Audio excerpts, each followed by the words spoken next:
Good evening and thank you all for joining us. My name is Komal and we are delighted to be here in collaboration with Roli Books to celebrate their newly published book, India Through Iconic Maps, authored by Deepti Anand, Sanghamitra Chatterjee and Juhi, Valia.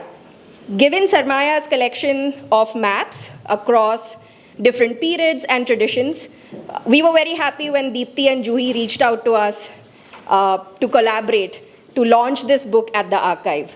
So I would like to take this opportunity to quickly introduce you to Sarmaya Arts Foundation. Sarmaya, which means shared wealth in Urdu, is built around the private collection of Paul Abraham, a banker, history enthusiast, and art patron, and is led by him and his partner, award-winning designer Pavitra Rajaram. Sarmaya began as a digital museum in 2015 with the aim of making this private collection accessible to a wider audience. Over the years, we have expanded our interactions with our audience through both digital and on-ground programming, which includes exhibitions, talks, workshops, and also partnerships like the one today, all designed to deepen engagement with our culture and our history. In 2024, we moved into this beautiful space, which is designed and restored by award-winning firm Pavitra Rajaram Design, which we are very proud to call our home. And now, to tell us more about the publication that brings us together this evening, I would like to invite Priya Kapoor, director at Roli Books, to introduce the book.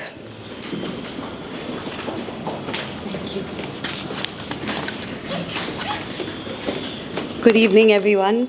It's so lovely to see a packed room.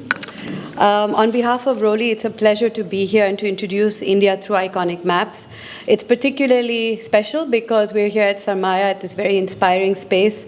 Some of the maps in the book actually come from their collection, and if you see, they've taken the pains to take a few that are in the book and otherwise as well from their collection. So I hope at the end of this evening, you'll be inspired to spend more time with the maps and of course the book as well. This is in many ways the most ambitious book that we've published at Roli. It brings together almost 250 extraordinary maps, many of them rare, never published before, and spanning nearly 800 years of the subcontinent's history. For us at Roli, what's been really exciting is that it's pushed the boundaries of publishing in India. We've approached it as a true collector's volume, almost museum-like in its quality. There are only 1,000 copies ever that are going to be published. It's a large format book, both in physical space and its ambition.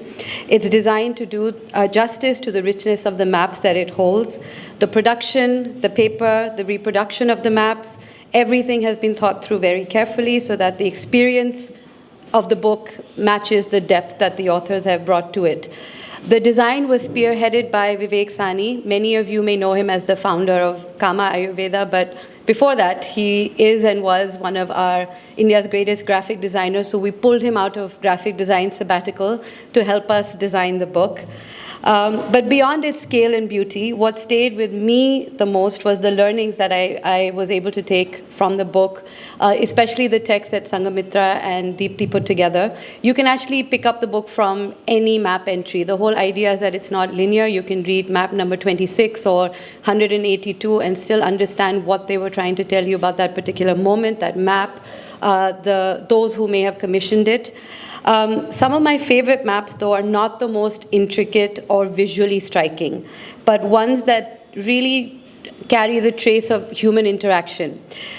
For example, imagine before Google Maps was around, you were an out-of-towner who came to Bombay, and as one should when you come to Bombay for the first time, you ask for directions to Swati Snacks. And you ask somebody on the road, how do I get there? And they pull out a piece of paper and they draw it out and they give you that chit and say, follow this and you'll reach there. Now imagine if some of these survive 250 years. There are two like that in this book. I'm not going to tell you more. I just hope that you get some time to, as I said, spend time with the book. I'm really looking forward to the conversation, and before I end, I just wanted to say that thank you, Paul and Sarmaya, for everything that you're doing. For somebody in publishing, especially in the world of like visual publishing, art and illustrated books, it's so important for us to have these spaces which work as references. They celebrate the kind of book that we do, but also are creating these collections that will help our publishing. Over to you, Pallavi, to introduce the panel.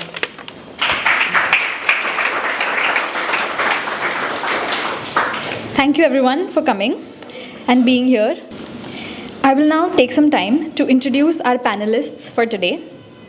Deepti Anand, one of the authors of India Through Iconic Maps, is a heritage professional based in Mumbai with extensive experience in archiving, historical research, and storytelling. She is the co-founder of Past Perfect Heritage Management, established in 2016, an agency committed to preserving and promoting heritage for future generations. Then we have Samira Sheikh, an associate professor of history at Vanderbilt University. She is the author of Foraging a Region, Sultans, Traders and Pilgrims in Gujarat, 1200 to 1500, and co-editor of After Timur Left. Having recently completed a book on late Mughal Bharuch, she is now working on a book and exhibition on early modern mapping practices in India. She is currently the 5th Obaid Siddiqui Chair at the Archives at NCBS, Bangalore. Paul Abraham is the founder of Sarmaya and a banker with over 40 years of experience. A passionate art patron and collector, Paul has dedicated himself to preserving and celebrating the cultural heritage of the Indian subcontinent. Paul extends his cultural commitment as a member of the governing board of the Dakshina Chitra Museum in Chennai. Beyond the arts, he champions environmental causes as chairman of the Sanctuary Nation Foundation and was formerly vice president of the Bombay Natural History Society and served as president of the Hinduja Foundation. Paul sits on multiple boards, including Hinduja Hospital, Muthoot Finance, and Huron University's India Advisory Council. He is also co-founder of Sanctitas, an investment advisory firm. Our moderator for this panel is Benita Fernando. Benita is a Mumbai-based writer. She previously worked as a culture journalist with the Indian Express, the Mint Lounge, and Sunday Midday. In the last 15 years, she has extensively reported on art and design. She was the recipient of the first SAF Arts Journalism Grant in 2023, which led her to explore environment and nature-based themes in Indian contemporary and traditional art. She has also written on urban heritage and history, an interest that began in 2014 when she ran a blog for Dharavi Binale, a community art and science project selected by The Guardian as among the best city blogs around the world. Her enduring personal interest in history and design prompted her to report on maps of antiquity as well as contemporary cartographers, looking at the historical and political importance of mapmaking, and also the map as an object of design and artistry. Thank you so much for listening. We can now begin the panel discussion. Hello everyone and good evening. So, in 1817, Lord Hastings, the then Governor General, stated that the Great Trigonometrical Survey would give the world a map that without parallel. It would be the most accurate, the most extensive, and the most advanced map of its time. And it was not a map of Britain. The Great Trigonometrical Survey of India would lay down the scientific foundation for the modern map of India that we still use for official purposes today. However, as our panelists here will agree, that before this map without parallel came into being, there were all these other maps, perhaps not as accurate, but were still a rich treasure trove of information. After all, a map is a device that allows you to imagine entire worlds as they existed at a particular time in history through just mere markings and symbols. And for all the extensive mapping of the Indian subcontinent and the Indian Ocean that the colonial powers were undertaking, we have to ask ourselves, how is India mapping itself? So we begin with the basics, right? Deepti, you as co-author of this book have brought together so many European and Indian maps in one volume, right? And I think in the course of your research, as you've been telling us, what was a major finding was that sometimes you have to be alert when you are looking at a map, because a map is not always a chart or a globe or an atlas. Sometimes a map could be a traditional Indian painting. So what is a map, Deepti? And more importantly, what all could be a map? I love that we've started this discussion at a question that could last us 45 minutes if we. Agreed. Yeah. But I think, can you all, am I audible? Yeah. So this is actually a question we asked ourselves very often while we were also putting the book together. And I think it also came from the responses we got when we were looking for these maps, because I think the maps that Benita is also referring to, for instance, is the one that you see right there hanging. Is that a map or not a map? So when we went to a lot of archives, libraries ourselves, when we were looking for these, they were classified as paintings. They were classified under art. A lot of people didn't look at them necessarily as cartography, like just devices of cartography or mapping in the first place. So I feel like we often ourselves wondered whether it would be right to include them as part of a volume that, say, charts the story of India through maps. But I think we then went back to the basics, like Benita said. What was a map meant to do? It was, I think, meant to tell you or sort of give you a visual storytelling of a spatial arrangement. So you had area maps, you had regional maps, you had world maps. And then when we saw the cosmographies, they were maps of the universe. I think it was also a product of understanding where you were at that point in time. And I think when we look at the Jain cosmographies, for instance, it was all that we knew. We imagined, tried to figure out what our place in the universe was, and therefore we were situated in a middle world, which I think if we pulled out would be right in the center. The circle that you see of the man in the center was where we thought we were placed, above which there were 7 levels of heaven, below which there were 7 levels of hell. And I think you see like the hell also depicted on that side of the map, which is like as you went down, the torture and the level of torture increased. So I feel like it's also a product of the centers of learning at the time, the kind of sort of questions we were asking, and this was what we knew until the age of discovery begins. We discover the seas, we discover the oceans, want to reach land. So it's also like an evolution of curiosity that then leads to an evolution in map making. And I feel like therefore it becomes very important for us to sort of, like I said, answer that question differently and not look at scientific maps as the only kind of maps. Yeah, because we're very used to yeah. a very Western idea of what a map is, or even the subject of Yeah. the map, right? So I think before I give it, the one thing I think that I'd like to sort of also point out is not necessarily Western. Because I think while we think of Western maps as scientific maps, we have enough examples in the book and otherwise in the world, which they called, which was spiritual mapping at their end as well, which was the Mappai Mundi. And they had biblical references within their maps. I think if you're pulling that out, then that will come up as well. But they also at one point were doing the same thing that our cosmographies were doing. I think it's just the perception that they made only scientific maps is wrong. Everyone was sort of exploring what the world was looking like at the same time. So it's not Western or anything of that sort. Like I said, it's just an evolution of map making across the world, West and Eastern. Both places, yeah. And Samira, would it be right to say that this has been also your experience in your ongoing research of non-European Indian maps that were being produced in Gujarat and Rajasthan, pre-colonial that is? You have spoken about, the importance of recognizing the map not just as a product, but also mapping as a practice. How do we approach the map? And so could you tell us more about this based on your own research? Sure. One of the reasons I was so excited by this wonderful volume with 254 maps, which is which is a workout to lift. It is so beautifully designed.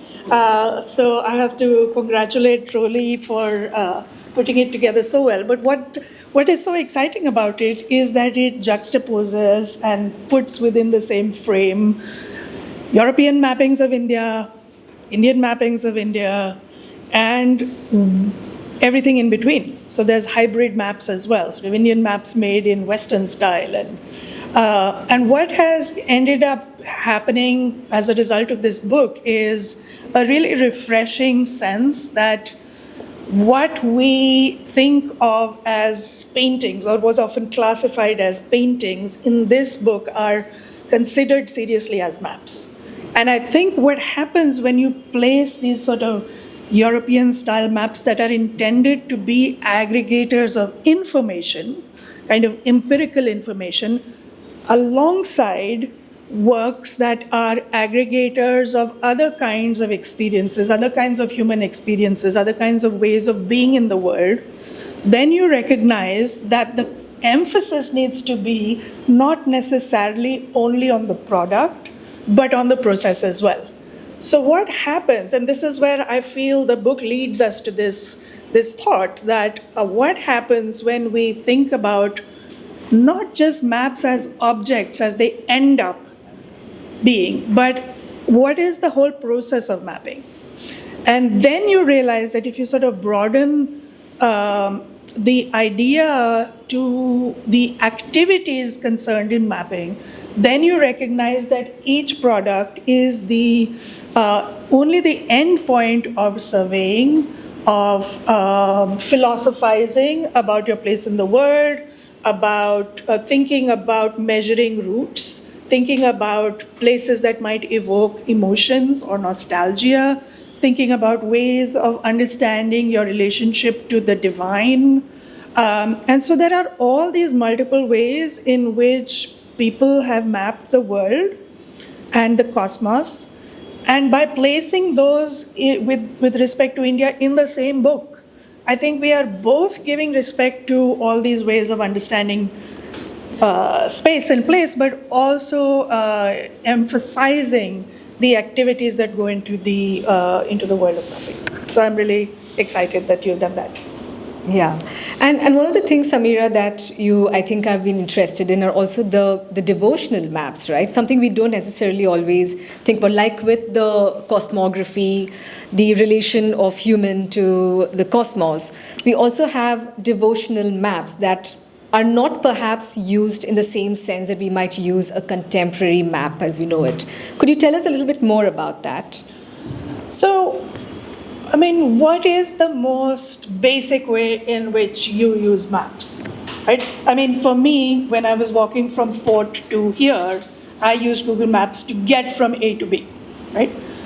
You might find that you also maybe need to know what are the political boundaries that confine you. So where are the borders that you can cross, and what are the borders that you cannot cross, that you may need special permission to cross.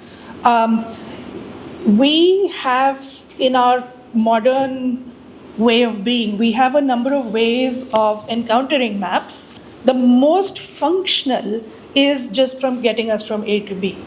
But that is, of course, even getting us from A to B. If you consider a metro map, for instance, that doesn't necessarily correspond exactly to places on the earth measured with specific and accurate representations, right? They are a stylized representation of the points on a globe or in a specific circuit.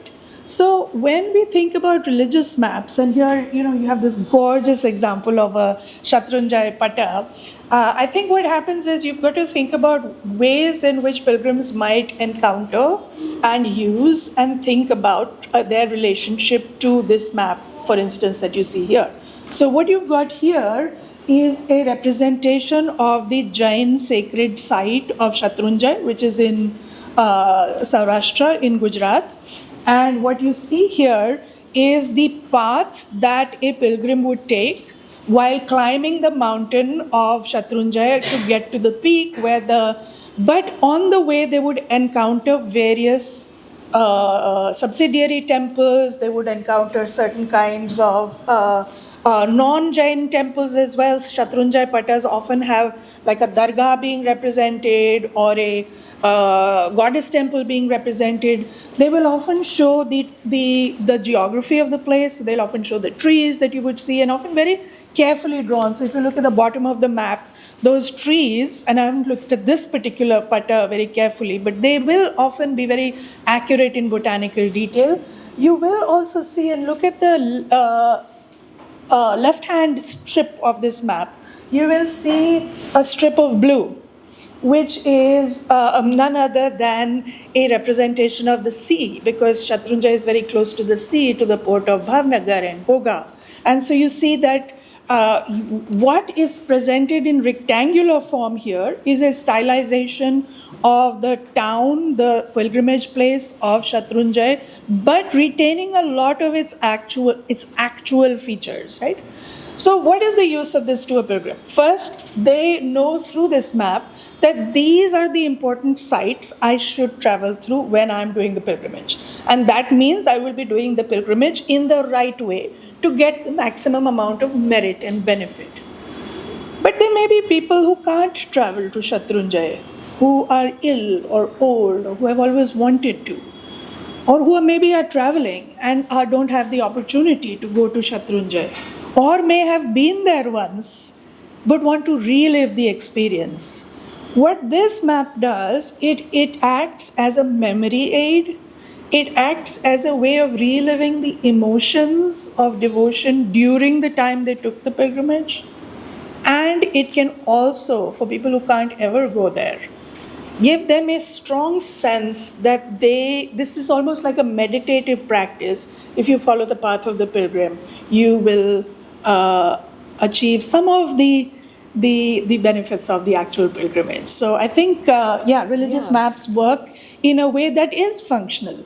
So it's wrong to say that painted maps or that non-Cartesian maps are somehow less functional. They are functional, but they may not get you, as effectively from Fort to Sarmaya as I was able to do with the map on my phone.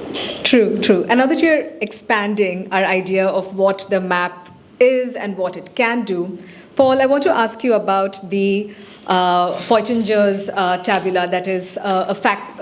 We have a print of it at the back. You can see it later. That is something that Paul personally loves. And you've been telling us about the shape of a map. A map is not necessarily always a rectangle or a globe, right? And about how the shape can tell you a lot about the civilization or the culture that produced it and the knowledge that comes from the map. So take us through one of your favorite maps, Paul. Yeah, I mean, if you look at the rendering of India in any form, I think one of the earliest was probably in the 4th or 5th century BC. And then, of course, Alexander came all the way to India. And that kind of opened up, their knowledge of not just by the sea, even by land. And this started in the Roman system as a record of the road network that would carry a courier and, how you got from point A to point B over land largely. And they used to keep amending it. And this particular version is a 12th century creation of the last version which they apparently know about, which was the 5th century version. And the original is kept in the Vienna Bibliothek. It's absolutely fragile, so they allowed me to see and access it, and then they gave me the high-res image. And it's one single scroll format, so it's about 22, 23 feet long and about 1.5 feet wide, exactly as it is shown here. And it's all kind of in tatters at the edges. But the fascinating thing is, the extreme left is Hispania, which is, this is just 1/5 of the map. The entire thing is kept there for you to have a look. The extreme left is Hispania. That was their known, boundary of the Roman Empire. And the extreme right is India. And you can see Muziris shown there.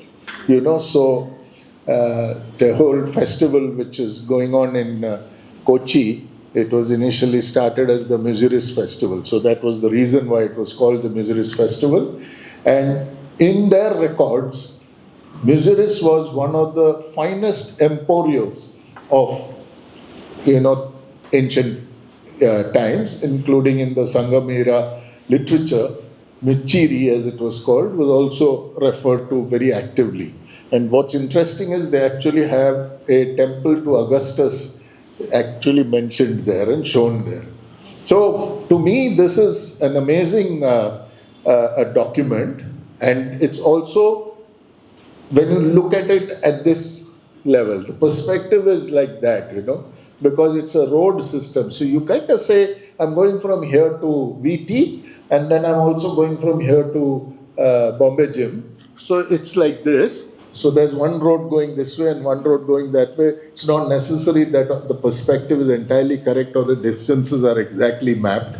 But to think that in that first or second century, they were aware of India, and I am quite certain, because of what you find in books like the Periplus, they've been coming, for years. In the old Egyptian records, Ophir is mentioned, very often historians say Ophir is India, because you get teak and peacocks and all from this fabled land called Ophir. So even when the Portuguese came to India, they were floating up and down the African east coast, and they met a Buju Bhai near, who actually guided them to India. That's how first Vasco da Gama landed up in Calicut in 1498. So yeah, this map is particularly special because it's one of the oldest surviving records of ancient, featuring ancient India, or a couple of locations in ancient India. Yeah, and interesting that Muziris is mentioned on this long scroll-like map that just opens out, right? And I think because it was one of the major ports as well, I think, which is why it features over here. And we have over here, for example, the triangle of India's peninsula right overhead. If you see the outline that goes over there, that Paul has installed over here. So I think there was a major interest in India's coastline, and I think there was, I think eventually that was what was being mapped extensively, right? And Muziris was there, and then there was Surat, and then there was Chaul, long before Bombay even featured on these maps. So question for you, Deepti, right?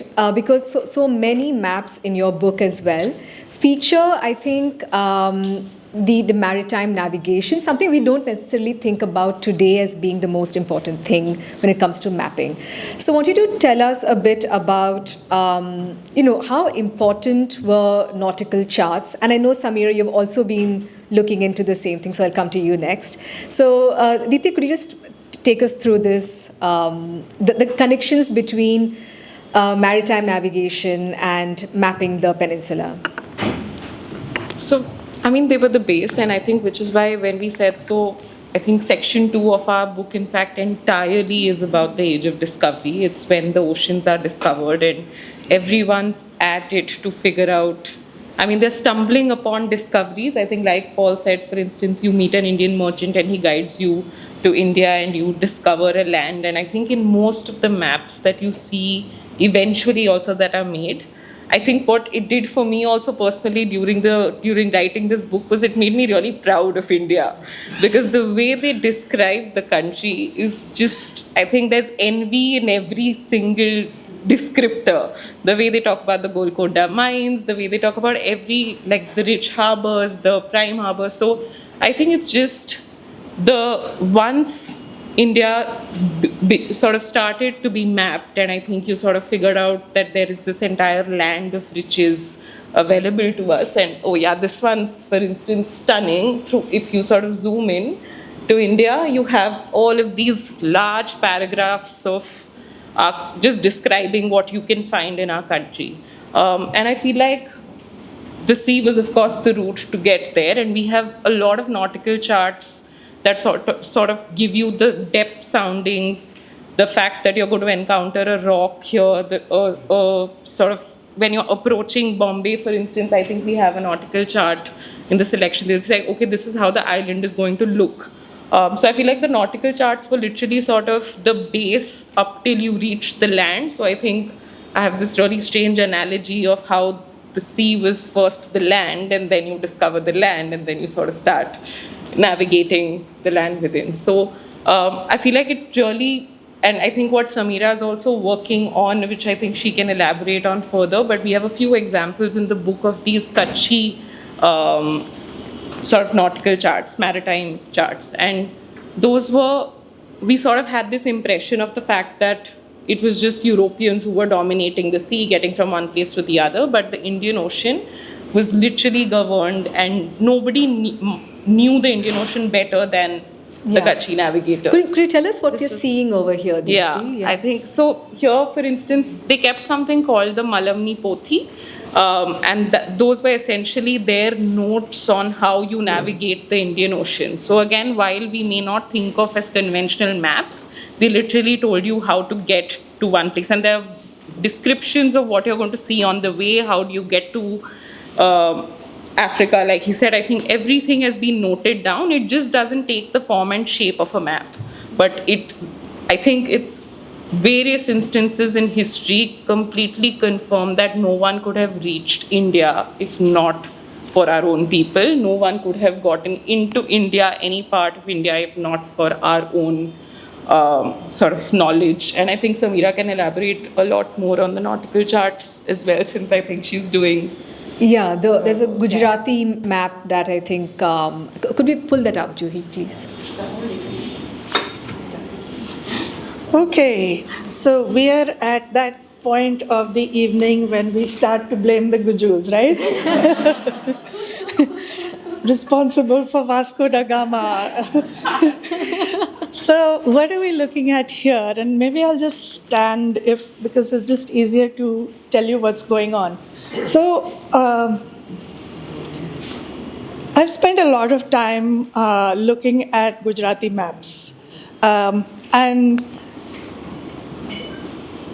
not necessarily because I've been paid by the richest people in India, but because Gujarat's long coastline just meant that Gujaratis traded a lot. And when Gujaratis trade a lot, they have to have some method of navigating. Now, what were those methods of navigating? And the answer started to come to me when I was a PhD student many years ago. And someone sent me in an envelope. This is, I was procrastinating from writing my actual dissertation.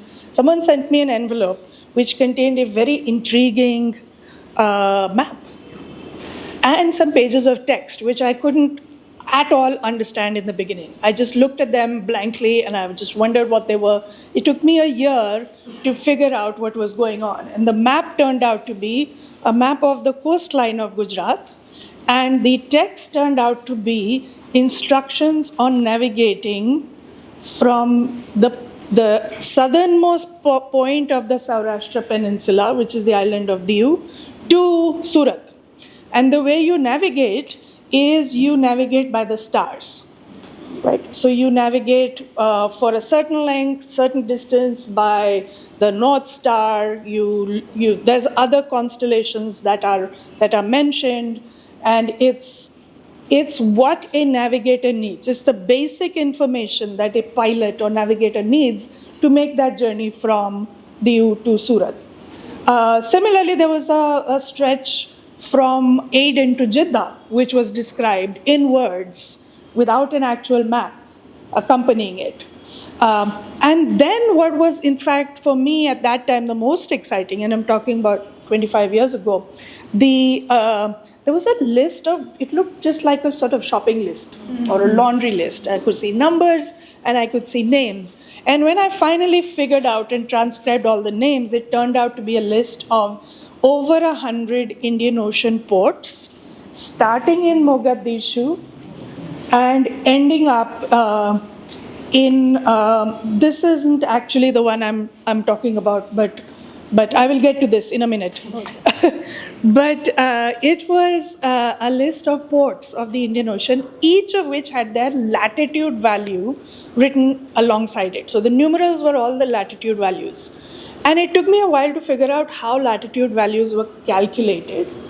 And Juhi, if you want to go back to the previous slide, there we go. So when you have the latitude value and you're sailing, say, from Mombasa to Mumbai, all you need to have is the latitude of Mombasa and the latitude of Mumbai. And as long as you can keep your ship on that same latitude, eventually you will hit Mumbai, right? So this works very well on an east-west journey. It doesn't work so well when you have a north-south journey. And so you need a different technology for the north-south journey. Now, what we have here is a long scroll map, and in that sense, it's quite similar to the Poitinger map, because this would have been rolled up and possibly taken by pilots on board ships. And this is the journey from Aden at the southern tip of the Red Sea to Jeddah, which is the great port going to the Hajj, but also great trading port. And this shows you, so it's a beautiful map, and it's not clear whether it was ever used. It's in the Royal Geographical Society in London. But what this shows you is so that is the eastern coast of the Red Sea up top, and this is the the western coast of the Red Sea. So you're seeing Ethiopia, Somalia, and Bab el-Mandeb, which is the mouth of the Red Sea over here, right? So you have to change your orientation and think that this has east on top. So it has all the ports listed. It has a lot of the port silhouettes listed. So you can see that, a particular port has a hill or has a particular building. Then you have what looks like rum lines, which run between ports and which tell you not the distance between the ports, but the time it takes you to sail from one port to another. So you have now quite a lot of data with which to handle a north-south coastline as well, right? So in combination, so basically maps for Gujarati and Kutchi navigators were made very customized to the actual circuit that they traveled. If they were traveling just along the coastline of India, then they would carry maps that were customized for that purpose, right? If they were traveling in the Red Sea, then they might carry something like this, although this is probably a very slightly fancy version of what they might have carried. Or they might, if they were very experienced, they wouldn't even need the map. They could just have it in the form of written instructions that sail for 3 hours by the pole star, and once you get to that point, depending on the time of the year, then maybe head west, looking at some other star or constellation, and you should get to your destination. If you don't, you're in trouble. So a lot of information, very much customized to the patrons or users' needs, and that is how many of these navigational charts work. There were also wind roses. There's a huge amount of information that sailors on both coasts, Western and Indian coasts, used, and we are still at the very early stages of figuring out how they all worked. Go ahead. Just to add to what you were saying, Samira, and to keep the, continuing with the gujus, there's a, art form which is called Matani Pachedi, right? And Matani Pachedi has the, goddesses who are manifestations of Shakti, the female form, and each of them has a Vahan. And there's one goddess which is Sokotra Mata, and the Vahan is a ship. And Sokotra is an island south of Yemen, And Sokotra used to be, from ancient times, the pit stop for ships going back and forth, often to stop for a break to pick up fresh water, So now they have discovered caves in Sokotra where there have been people coming and offering prayers to little deities. And obviously, at that time, getting to Sokotra was the first big, kind of milestone. And you prayed to Sokotra Mata to take you there safely. So, yeah. Yeah, that's lovely. And in this map, I do like the many kinds of ships that you can see, right? It's is very beautiful in the way it's been represented. And I'm also amazed, Samira, that people could travel this way when we literally get lost with Google Maps over here telling us, go here and go there, but they were traveling with all these kinds of things. But I also want to ask you then a little bit about the figure of the cartographer, and who was making these maps, whether they were for Indian patrons or for European officials, perhaps. So a couple of questions then, So was the cartographer the same as the person who actually made the maps? Yeah, Deepti, do you want to try this? So it was, again, depending on the time period. So I think if we go back in time, it was a group of people. It was a complete community that was keeping sort of map making alive. It was a lot of times the travelers who actually traveled India on foot or who maintained accounts, which were then sent back to Europe. And then, there are various sort of illustrations of a cartographer, map maker, sitting in a room with a globe and like a pile of paper. So he was essentially reading these traveler accounts and trying to piece together the map back. He's never been to this. Never been to India. And which is where the inaccurate maps of India that we know of today, of course, at that point in time, they were thought of as accurate. So I think the word accuracy is also subjective. So what we call inaccurate today was them literally piecing together these journeys as they read about them. And in a lot of these maps, you will see some dotted lines which also show you the routes that the traveler traveled. And they have, even in cartouches, sort of spoken about that it's based on, say, this traveler's account, etc. So he was the one, say, putting together that map. And then there was, of course, there were engravers who were there were etching artists. So there were many people involved in map production. And I think also as maps became objects of desire, like you said, of patrons in itself first, they were only sort of produced for that purpose. But then once they became publicly available and with the Industrial Revolution, then map production, there are papers and papers talking about the popularity of maps and atlases, and which is when all of these colorful decorative atlases start coming into play. And just the map making business. So like, I think we've read a lot of accounts where, say, the British didn't have they were late to the party because they didn't have great map makers, and they're talking about how we don't have the talent to make good maps, whereas the other people have figured it out. So I feel like just that entire community, so as we have the demand increasing and therefore people getting into the map making profession, and the coloring, for instance, that you see on a lot of these maps is not contemporary, it happened much later.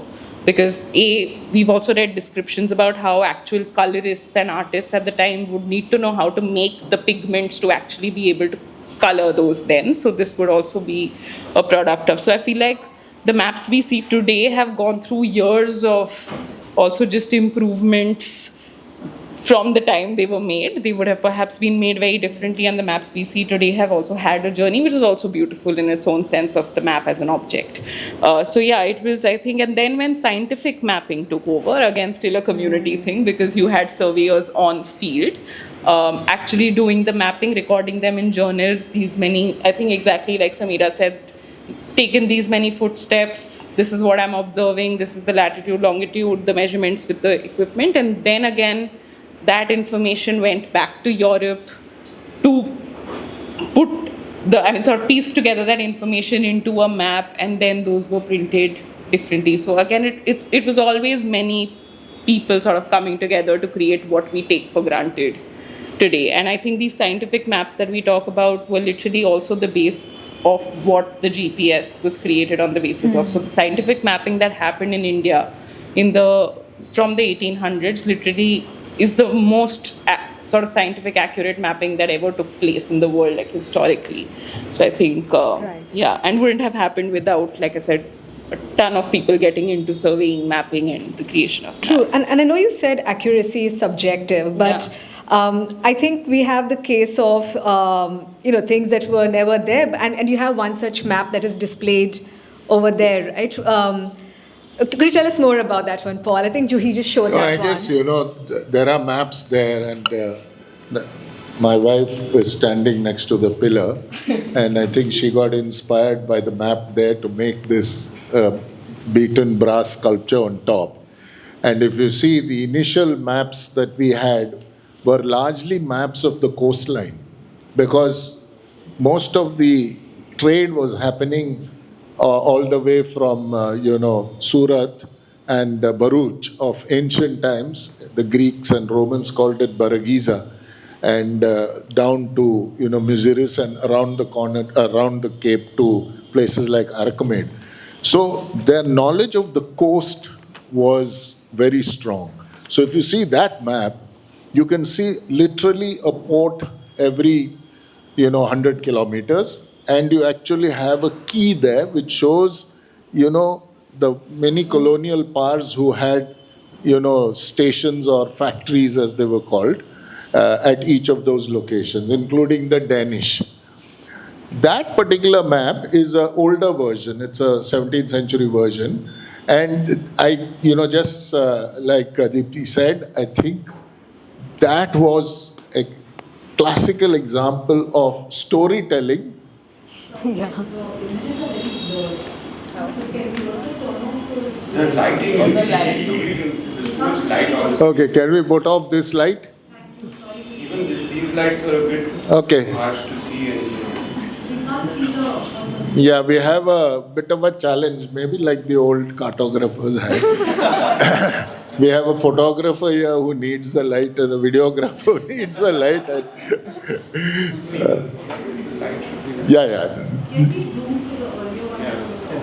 Yeah, so this is the map which is there in the corner, and you see that little lake formation there?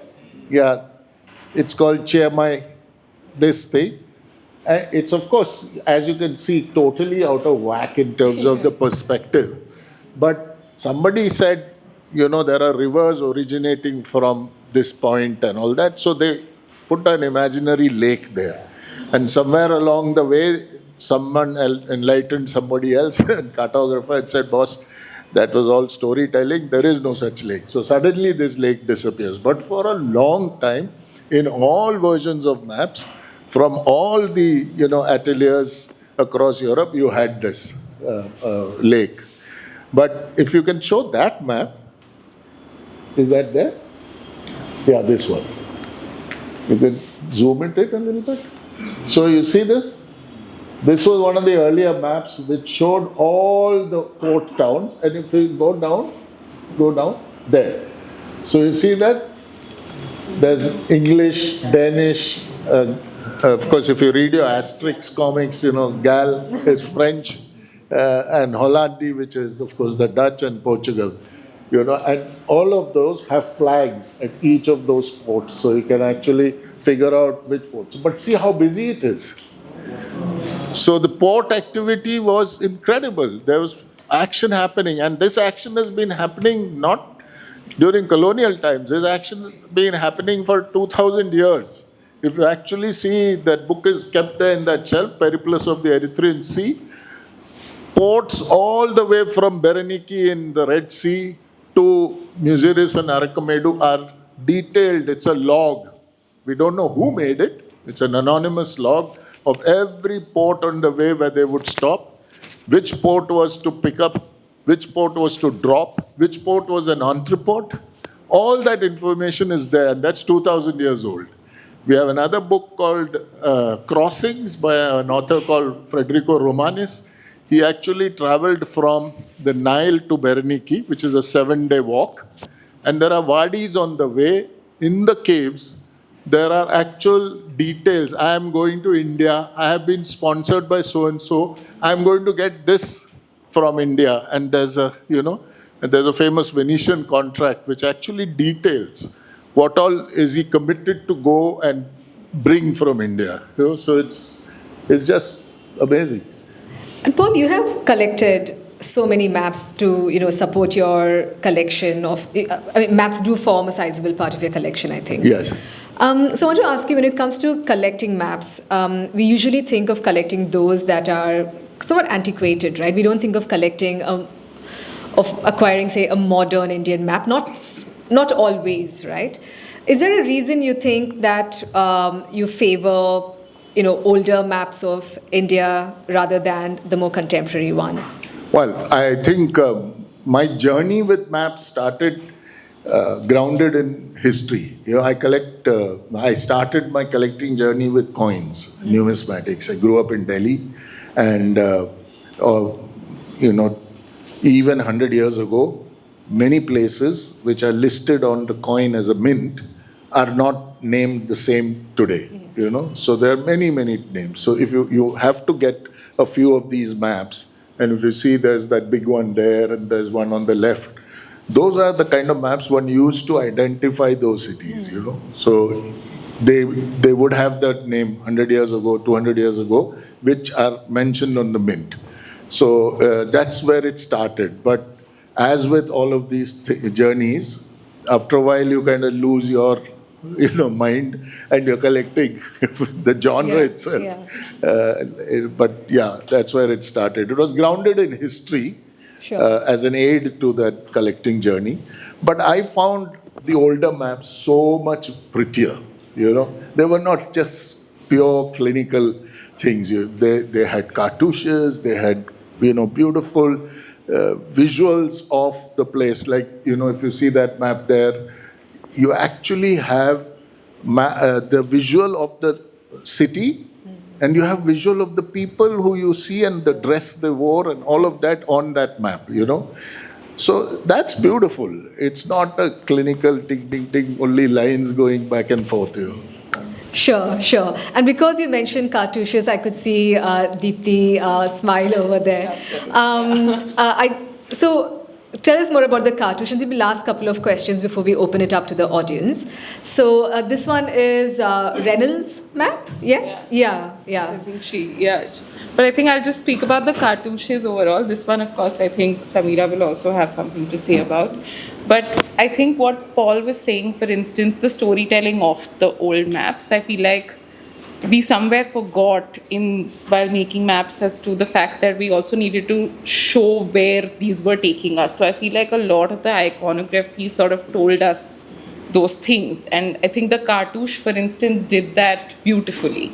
I think in this case, of course, this was once they had cracked what India was looking like accurately, and therefore British supremacy is all over this cartouche. They have Britannia, I think there's on a bale of cotton, which was what they took from India. There's an opium sort of, I can't see it, But I think in a lot of these cases, the cartouches told you stories in themselves. And I think storytelling of the older maps is what is so beautiful. I think, do you have that mythical map, the Orion one, the one where he's at Calicut?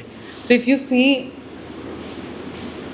that map, you look at it and you'll be like, what is happening here? It's a map of the Calicut, approaching Calicut, and this is Orion, and the story, of course, he's a mythical poet as well. But I think it's also linked to him carrying away the riches, and he was supposed to be robbed, and they're sort of, in a way, describing the port of Calicut and the dangers that surrounded the approach to Calicut or going away with it. So I feel like there was a lot of forms of storytelling that were infused into map making that today can be analyzed and which is why I feel like looking at maps as records in themselves, there is so much to say. But I think, Samira, do you have something to add? So the cartouche, is it one of your favorite elements in maps, Samira? Is it or? Well, cartouches. Well, I kind of let's have a look at the Renal, if you would. This is Reynolds' map of Hindustan, right? So James Rennell was a English surveyor and cartographer who made a very detailed survey of Bengal, and then he made also a very detailed survey of which ended up in this map of Hindustan. And the first edition of this comes out in 1782, as I recall. Now, what you see in this cartouche, and Juhi, if you just zoom in a little bit, so you're seeing a lot of elements of impending empire over here. Yeah, this is still kind of very early empire, but we're we're already starting to see it. So we see the Brahmin bowing before the embodiment of Britannia and offering the Shastras. Remember, Warren Hastings is the one who codifies the Hindu and Muslim law. And so we see the Brahmins very carefully giving the Shastra to Britannia. We see the lion, which is the embodiment of Britain, and we also, of course, see the ship, which is the emblem of British sovereignty. We see a lot of labor going on over here, and this labor is again now configured to be in the service of now. This British Empire has not yet happened. This is still the East India Company, right? But we see that because now, as you remember from school, 1757 is the Battle of Plassey, and Bengal is now ruled by the East India Company. So we are kind of seeing a lot of those elements over here, and this cartouche becomes by the 17th century a kind of really important feature of European maps. Now I don't have and if you want to zoom back out and we see the whole of the map. Now, how does Rennell, now this is before the Great Trigonometric Survey, yeah, where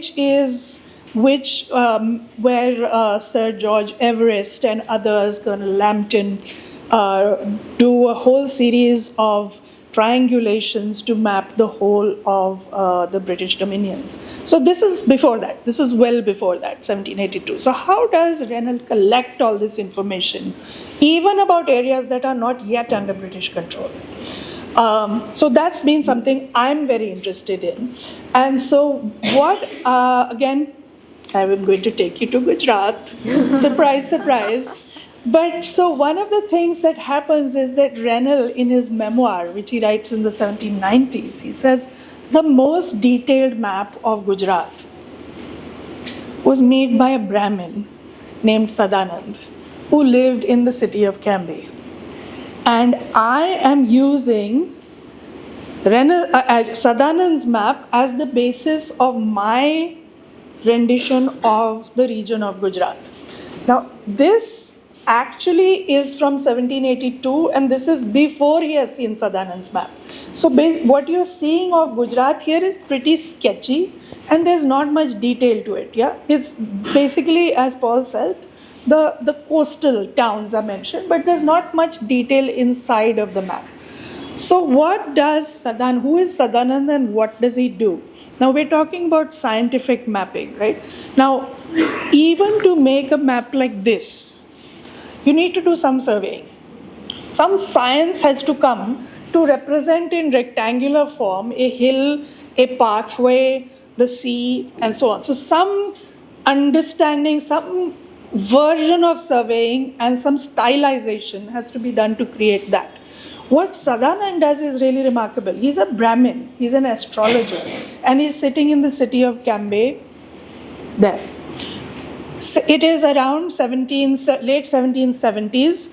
The British have captured the city of Cambay and a few cities in South Gujarat, but most of the rest of Gujarat is either controlled by the Marathas or by various princely states. The Mughals have withdrawn from Gujarat.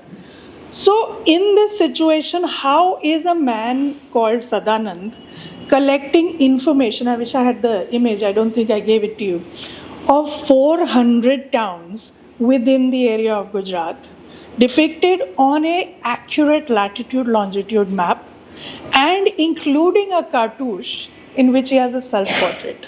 Oh, Yeah. nice. So what Sadanand does, and here's where the question of science and European supremacy and so on kind of is blown to bits, because Sadanand is an astrologer. Now remember, astrologers, in order to make your Janam Kundli, need the place where you're born, and they need the coordinates of the place where you're born, because they connect that to the astral happenings of the time when you're born. So they need time, they need place, they need coordinates. What is that but the raw materials for a map? So every astrologer in India had in their hands the raw materials for making maps. But they didn't necessarily make them. But in this case, Sadanand decides to not only collect a vast amount of detail about over 400 places in Gujarat, but to figure out how to place them on a lat-long grid. And then he presented this to the governor, the British resident of Camden, a man named Charles Mallet. And Charles Mallet, somehow, I don't know the route by which it reaches Rennell, but it does reach Rennell, and Rennell is very impressed. And Rennell, in the subsequent editions of this map, really is able to fill in the details of the Gujarat part. So what we see as being British scientific knowledge is actually preceded in many cases by Indians mapping their own territories and doing it in very elaborate ways and with very sophisticated knowledge, not just of what is now fashionably called Indian knowledge systems, but also of Western knowledge systems, including the convention of the cartouche. Right? So That was. maybe I'll come back and we'll talk about Sadanand some other But time. do we know what happened to Sadanand's, Samira? Do we know what happened to Sadanand's map? The one that Rennell based? It's in the British Library. Okay. Oh, no, Rennell's map is not. The one Rennell used is not. But he made another version of it, which is in the British Library. Sure. But we are saying that I think Rennell did use a number of maps made by locals at that time, but we don't know what happened to all of them, right? No. Yeah. I think that's all the time we have for our discussion. I'm just giving another example of all these. Bring the mic. The tiger hunt and they're all basically images which tell you when you go there, this is what you could be doing. That's the kind of place you will be seeing, etc., etc. So this is ruins of old Delhi. That's the British residency in Hyderabad. So obviously it's not that old, but it's interesting that they, create at the festival in Odisha, the Jagannath festival. So. And also the elephants, right? Paul, so many maps with elephants. They were obsessed with the creature, I think. Yeah. But also, I think to add to what he was saying, I think one of the important components also of putting these visuals on the maps was to there was one map I remember that we found, which for the longest time was a regular map of Calcutta. And then there was this tiny little, in the cartouche, it said that it was made by the Society for Diffusion of Useful Knowledge. And then we were like, what is this society? And then we just went into figuring out what that is. And it turns out it was an actual society in London that was formed to disseminate knowledge to people, because a lot of maps and all geographical knowledge, etc., was for the elites for the longest time and not for the people. So this society was collecting all of this data and also making maps themselves to share with people, because they wanted the people of England to be proud of their colonies and showcase the riches of the colonies that they were also occupying. And I think it's just fascinating ways of discovering why some of these things were also on the maps, and that again had a lot of these images like this one has. This one is exquisite. Yeah. We have it behind over there. Yeah. Great. Open it to the audience. Yes? Yeah. Okay, we have No, I just want to mention that in the medieval ages, years ago, when ships several hundred years ago during the... Is it working? Yeah. When ships raided each other, the most important thing on a ship that you conquered or won over were the maps. Because in those years, several hundred years ago, people's knowledge obviously of what the world was about, and more importantly, where to trade and where to colonize, was extremely important. And those were the most sought after things on board in any ship that you attacked. So it was not just ship, by the way. In the colonial system, a map was something that you guarded with your life. Correct. And kingdoms would guard maps because maps gave away. Yeah. And I think not only maps, map makers also. Yes. Because there were a lot of colonies that poached map makers from, commissioning, that poached map makers because they had the knowledge. So I think we have a lot of instances of people shifting affiliations to a different sort of thing and saying, oh, we need that map maker. We also have spies who sat in the Portuguese colonies just absorbing all of the information that the Portuguese were taking, and they were like, okay, now I'm going to go back to the French and give them all the information so that they can. So a lot of this, it was absolutely the topmost priority when you didn't know what was around you. I think, like we said, we take it for granted today, everything, it's all available, but yeah. But Samira, what is interesting also, what you said about behind all the scientific maps of the West was actually Indian Pandits who actually they learned all this knowledge from, is also similar to Vasco da Gama getting the credit for the sea route to India when actually to some Gujarati who helped him locate how to get here. They like the mic this way.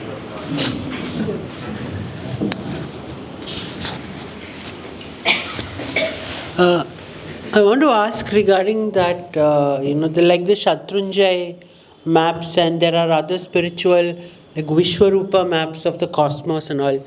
Would you consider, say, the game of snakes and ladders also as a map, especially the really old ones, which were very, very elaborate cosmologies?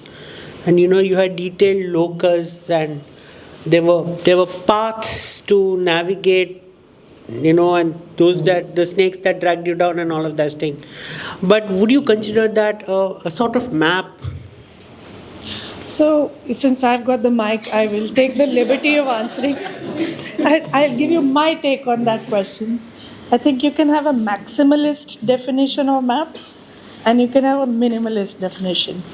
And my solution to that problem is to think about what is being mapped. So, what is that game of snakes and ladders trying to map? And once we think of it as an activity which requires a certain comprehension of cosmology, of heaven, of punishments, and so on, if it's a cosmology being mapped here, and that would, I think, fit in a more maximalist end of the spectrum. And but why not? Mapping is something we universally do. Unless people have serious neurological difficulties, it's a universal human activity. We all map constantly because we have to map our place in the world as we just walk around. So we can think of that as being, part of what mapping is. Why not? But then you may have a more strict understanding of mapping as being something that is either terrestrial or connected with function, and then you would kind of want to restrict that. So it's really based on your point of view. On a lighter way, it is something that established a moral compass, because the snake and ladder game was initially meant to be teaching you good deeds took you up, bad deeds brought you down. But it's also chancy. Yeah? So chancy. So it's nothing more like you're completely. Yeah.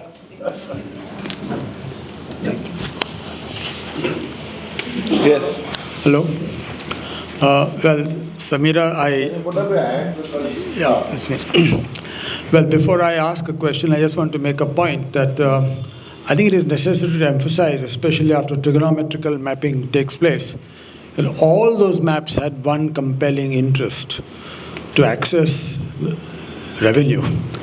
And throughout India, they are doing this very, very meticulously because they want to extort maximum revenue from this country. But that apart, coming to Sadanand, I think you made a very interesting point that he was an astrologer. Clearly, it presumes a certain knowledge of astronomy, right? So what is the extent to which astronomical knowledge has spread into the coastal towns of India amongst these maritime communities? And thus the question also arises, what is the linkage between the history of astronomy and the history of navigation? And, India gave the world the decimal system. So all these clearly are very closely linked. And, I just thought if you can just elaborate on this. Thank you. Thanks for giving me the chance to talk about one of my hobby horses. In the 14th century, in the city of Bharuch, which you know very well, there was a Jain Muni named Mahendra Suri who wrote a text called the Yantra Raja. And the Yantra Raja was a kind of paean of praise to a new technology that had just come to India. And of course, all new technologies come first to Gujarat, right? So it had come from the West, from the Islamic world to India. This is the 14th century, okay? So we have, I think this is during the time of Muhammad bin Tughlaq. So what is this Yantra Raja and why does Mahendra Suri write this text? This object that he writes a text about is an astrolabe. And it is an astrolabe is a very simple little tool which, you'll often see even now, in antique shops. They're made of brass and they allow you to calculate your position with respect to astral objects, whether it's the pole star or asterisms of different kinds. So this little device was something that revolutionized both the practice of astronomy and the practice of mathematics in 14th century India. And the Jains of Gujarat were the ones who first adopted it from the Perso-Islamic world. This becomes very popular now. And so we have a lot of astrolabes from Western India which are being produced and they are still being produced. Now they're more curious. But that knowledge of how to find your place both on land and on sea, so there's a slightly different variant called a land astrolabe, that really revolutionizes everything. So this is where, again, you've got the potential to make maps, which is there in mathematical, astronomical terms, but the connection with the fiscal is not yet established, because so fiscal means the collection of revenue, the collection of taxes. Now every ruler needs to be able to calculate the parcel of land in order to collect the appropriate taxes from it. So you would think that all kings need maps. But the problem is that we have very few examples of fiscal maps from India from any period before the British. So how were rulers collecting and calculating maps accurately? Was astronomy and mathematics and surveying ever used for the purposes of collecting taxes accurately? Now the answer is still provisional because I'm still working on this project. But my hunch is that the reason we don't have a lot of state-sponsored fiscal maps that come before the British is because it was always the local guy, the local thekedar, the local land revenue contractor who kept the maps of the maybe just one village that was under his jurisdiction that he had to deliver to the superior official. Now, if he gives his map of that village to the superior official, he loses his importance, he loses his control, he loses his ability to fleece, his 10%. So mapping is going on, but it remains very, very local, and no ruler in India before the British is able to mobilize that fiscal mapping which is happening in every village, in every district, and to take it to the level of a centralized mapping system. Right? So you will have a lot of astronomical mapping that is happening for the purposes of navigation, for the purposes of astrologers are also going to do the Shubha, the finding the appropriate day for leaving on a journey. So they will also map your journey for you. They'll tell you where you need to go. There are a lot of also local people who will guide travelers, caravans, armies through difficult or dangerous terrain. They also have forms of maps that they have available to them. But that knowledge never gets centralized until the British. So mapping is being done in many, many different ways, sometimes with surveying, with astronomy, with mathematical calculation, but that does not become centralized, and that is why we have such a variety of ways of mapping in India. They do not become standardized and they remain very local, and that's why they look so different. Like, why is this so different from some of the Malamni Pothis that they are published? And when you leaf through the pages of the volume, you'll see that diversity of mappings. I have a question to you, and that is, in all your research, are you kind of finding that there was a division of labor? Because I remember reading in the old Kerala literature that a sponsor would, patronize a journey out for trade, a ship goes and all of that. But there was another specific guy who was hired to be the navigator. And the Brahmin was the one who had all the astronomy and astrology knowledge, but refused to cross the oceans. So there was another character who was the specialist navigator. Have you come across anything like that? Yes. Firstly, there were Brahmins who crossed the ocean. So this idea that Brahmins never did is not true. They did. Other upper castes also did cross the ocean. Now, with Kerala, I would have to look up the details because that's not my field of study. But you certainly have, and here's where again I think Indian knowledge systems are so interesting, because there's such a lot of interchange of knowledge between various groups and castes and communities, and mapping most of all. So if you have a mathematician or an astronomer who will calculate the panchang for you, which will be a calendrical system, will include coordinates of various places. That information does not necessarily. So you have a lot of transfer of information, but you also have a lot of roadblocks between the transfer of information. Now, does that information get across to the sailors who are crossing the sea? Maybe, maybe not. We have to look very specifically at individual sailors and individual maps to see whether there is some sort of a mathematical calculation of coordinates and distances in, say, navigational treatises. The astrolabe, I think, gives us a very, very concrete and material way of tracing how knowledge is both being produced and transferred. Because where are astrolabes being produced? Who are these guys producing them? Because, brass craftspeople are often Dalits who are illiterate. So how are they producing these very finely tuned instruments, right? Who is sitting with them and giving them the information to create these astrolabes?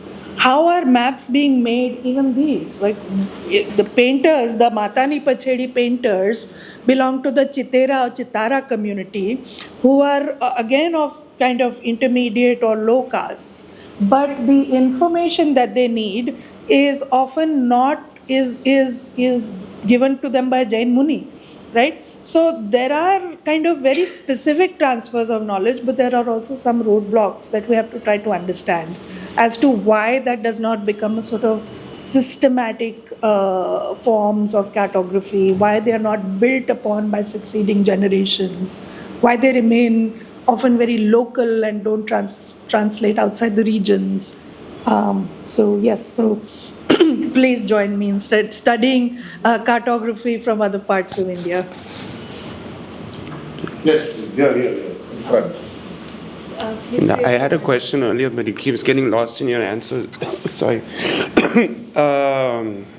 So given that you just said, I'll ask a very specific question now, because I think do you think that we're being a bit revivalist in that we're talking a lot about Indian knowledge and informants for the colonial process, and I think we are looking a lot at colonial maps, but I'd like to ask Samira, do you think that maybe we are perhaps in compensation for an earlier way of writing history where the British explorers and the Orientalists were the heroic discoverers of all this knowledge, that now we're pushing back to talk about Brahmin astrologers who had the local knowledge, whether in Kerala or Gujarat? Or did British rule signify a fundamental break in mapping practices that were scientific, so-called, and that we were not scientific? I mean, there are many things happening in this whole discussion which are wonderful, but the earlier Matthew Edney or the other scholars of the mapping of British India would have perhaps projected a more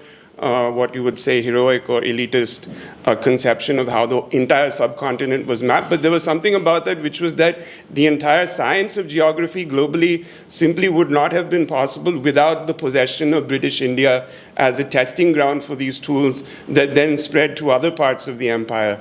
I mean, even in Bombay, if you see, between 1872 with Colonel Lawton's survey and 1919, which is the W.J. Newland survey, both of these are surveyors who are sent by the Survey of India, but Colonel Lawton is a maritime. I mean, they already have a huge break between 1872 and 1919. Huge, technologically, in every way. We've gone from sail to steam, we've gone from we have real scientific maps. So just going back to everything you've shown, latitude, the determination thereof, longitude, which determines what time zone you're in, which becomes much later, that we have Indian Standard Time only by the turn of the century, but the ability for astrologers to turn astronomical knowledge into geographic knowledge prior to the advent of colonialism.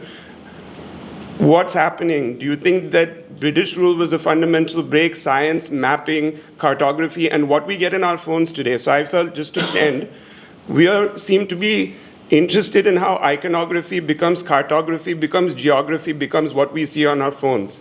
No, that's a process that the question of periodization is there. If you go into the 14th century, then we're jumping to the 19th century, then we're talking about Google Maps. This is a process that unfolds through countries and knowledge systems and unequal knowledge relations. So who is winning? Are we winning? I don't know. I don't know what my question is here. That's how we frame things now. Are we winning? Did they win? Or did they win? So I'll answer very briefly to say that British mapping systems are a fundamental shift from what goes before, because the British, from Rennell to the trigonometric survey, the idea is to comprehensively map land, but through that to make geography transparent. In other words, to harness geography and to systematize it and to turn it into something that every bureaucrat can access. Right? So it becomes a universalizing system of the production of geographic knowledge. That has never happened before that time. So there is a very dramatic shift with Rennell and the trigonometric survey. So what I'm trying to say is that while elements of that, the basic technologies, the mathematical, the astronomical technologies may have been present, but they are never harnessed by states to even a fraction of the extent to which Rennell, etc. But did Arab explorers or Sanskrit pundits have a term for latitude? Latitude is a completely modern term, right? The determination of the axis. No. It's a very old term. So again, it's being a bit, presentist or whatever. The other place to use the term latitude. No, I think, can I give you my take on this? I feel for the longest time, maps were about understanding how the lay of the land was for me to get from point A to point B, where the main motivation was largely around trade. It has been trade that has been the driving force.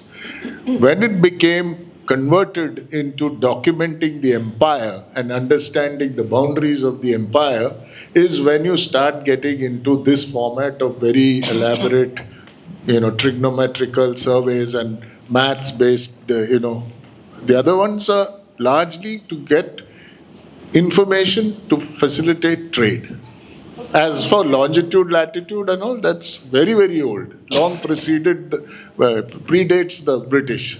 Also, I just want to add that I know that you're asking a very specific question, but I think what we're also trying to do is sort of highlight the fact that it is not about one person winning. And that it didn't just, no, like, it's not about the fact, like, it did take a lot. So I think what we're trying to highlight is that while the scientific mapping happened, and yes, it was a shift, it also happened as a result of a lot of workforce that included a lot of these disciplines that were already harboring in India before that. So I feel like that's exactly the question we need to rephrase as to it's not just one person or like one entity that made this happen. I think even in the trigonometrical survey, if you sort of go ahead and read a lot of the accounts, there's a lot of politics that is going into the way the trigonometrical survey is also being reported. No, and you're decentralizing the history writing, which is good now. Because so much of the history of exploration is about European conquest of time and space. Right? So I think the fact that, and the fact that they talk about the fact that there were these people that they called Indian computers, ORS, Radhanath Sikdar who did the mapping of Everest, all of that was Indian knowledge. So which is why I feel like that's exactly what we need to do and the questions we should. William Dalrymple, in one of his talks, mentioned that the Roman Empire was actually financed by their trade with India. So there was a huge amount of trade going on between Rome and India, even thousands of years ago. My question is two. One is, there was no steam engine. How did they drive these ships? And was the way they drove the ships effective?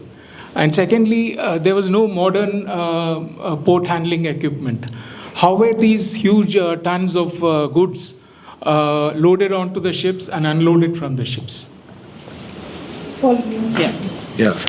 I think, first and foremost, it's not the 1 million, dead weight ships that we are talking about. These are smaller format ships for the longest time made near Calicut. Even today when you go, you can see these elaborate dhows that are made there, and that's the same technology that's been going on for hundreds and hundreds of years. Now, if you look at the Periplus, they talk about how boats would gather at Berenike. 140 boats were gathering. That's one of the numbers that is quoted. And they would wait for what was then termed as the Hippalus winds, And the Hippalus was the terminology for essentially what we identify today as the monsoon winds. So the monsoon wind would come, and then they would say that it was a fairly straightforward and very efficient journey powered by wind, So it was sailboats mainly, and they would come. And some would go into Gujarat, some would go down south into Kerala and to the many ports. They would hit Maldives on the way, they would hit Lakshadweep on the way. All of that would happen. But it is, it's not, machines. And then they would stay put in these port cities till the reverse northeast monsoons came. And that allowed for 3 months of gathering. So if you're looking for pepper, you have to source the pepper. You have to get enough of it, keep it in the warehouse, then, load it in your boat and take it back. So it gave them that time. So they used the winds to come in and they used the winds to go back. Even for the trade. Yeah.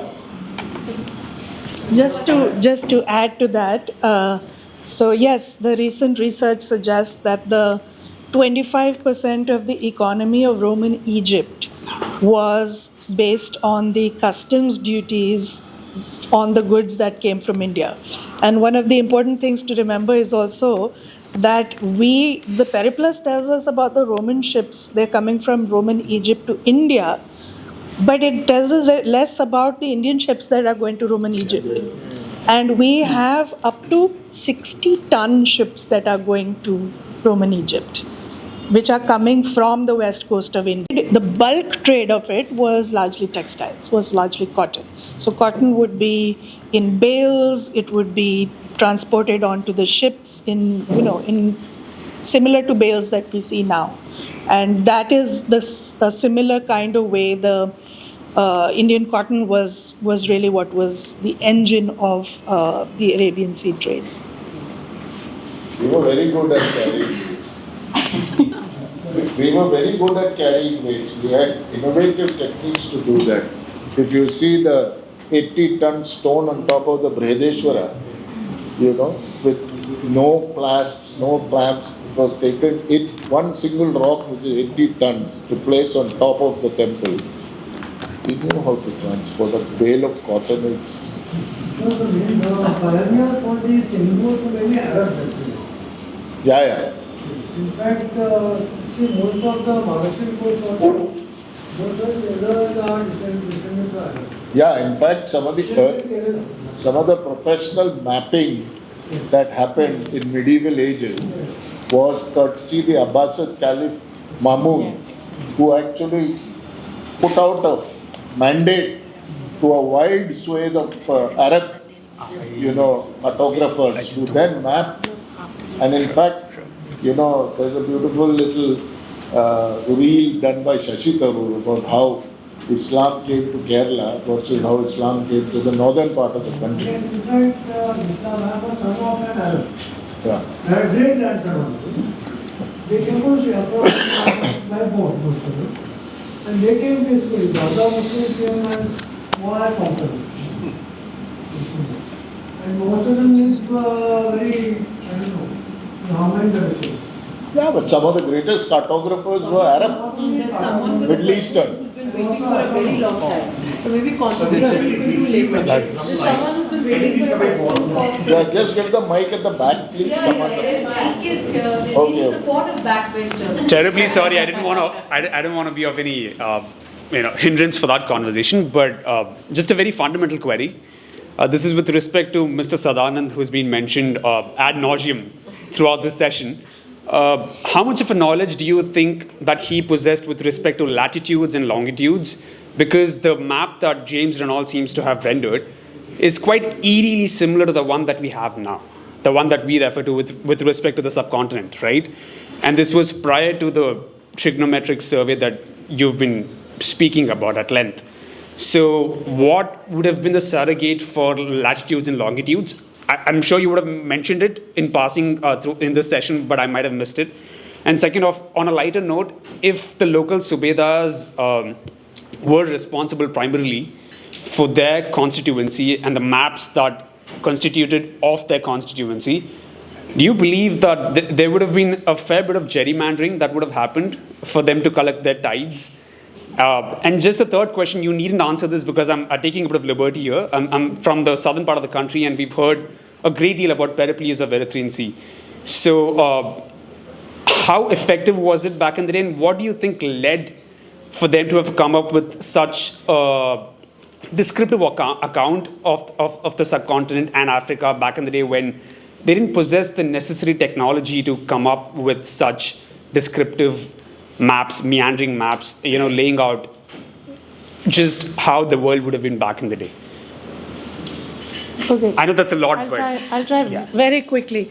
Also, to go back to Shekhar's point, in the Gujarati mapping, they don't use the term latitude. There is a term which is escaping my brain right now, but it translates to stellar altitude.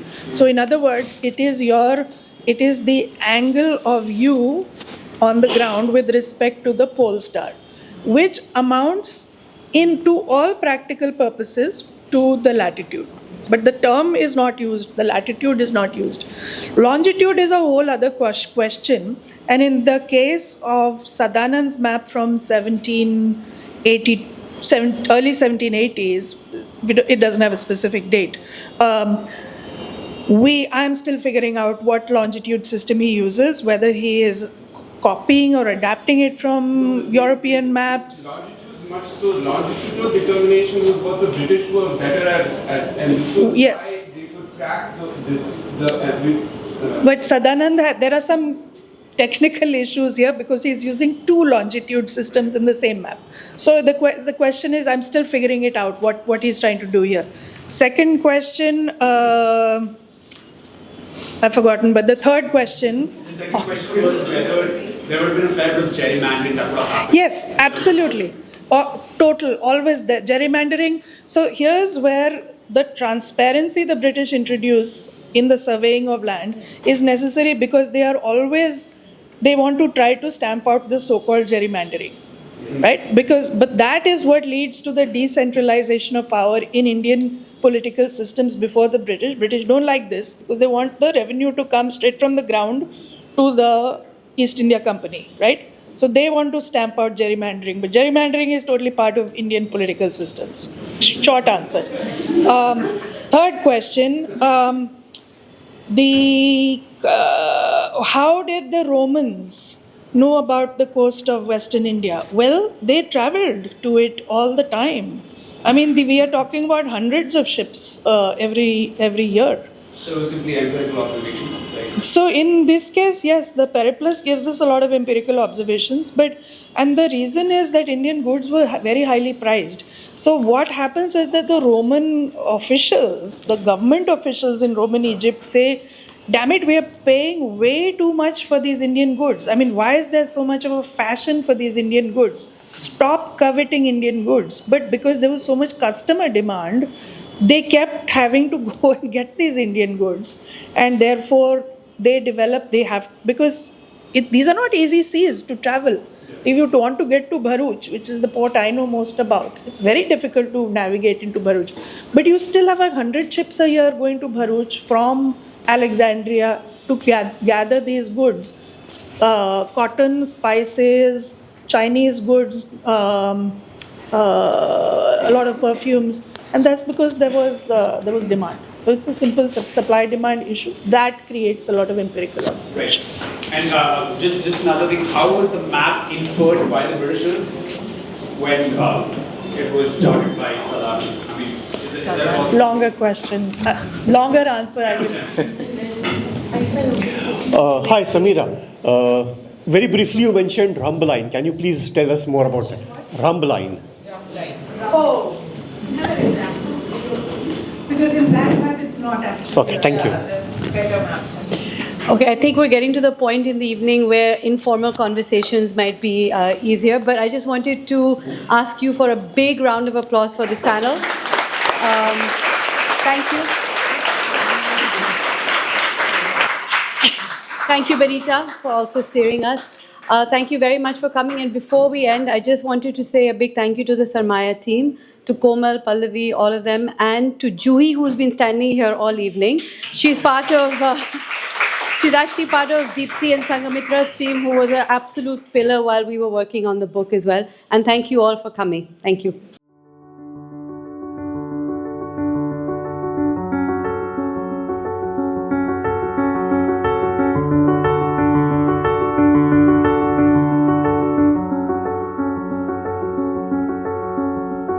Thank you.